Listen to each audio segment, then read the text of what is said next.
ఏదో ఓ నినాదంతో ప్రజల్లో ఉండాలనే ఎజెండా తప్ప బీసీల పట్ల నిజమైన చిత్తశుద్ది బీఆర్ఎస్ కు లేదని బీసీ సంక్షేమ శాఖ మంత్రి పొన్నం ప్రభాకర్ విమర్శించారు.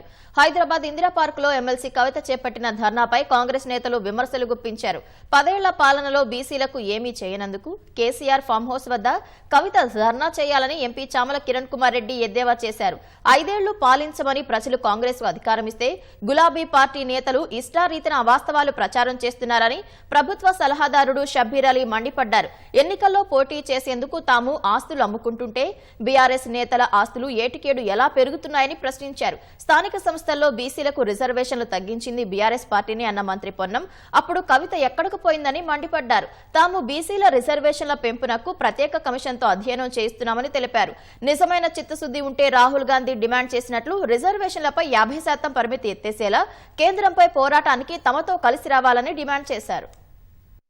సంస్థాగతంగా బలైన వర్గాలకు అవకాశం ఇయ్యరు.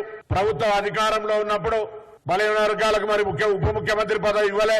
ఉన్నటువంటి ఈటల రాజేందర్ గారిని నేను కూడా హక్కుదారునంటే మెడలు పెట్టి గెంటేసినటువంటి పరిస్థితి, అవమానపరిచి వేధించినటువంటి పరిస్థితి బలైన వర్గాలకు తెలుసు.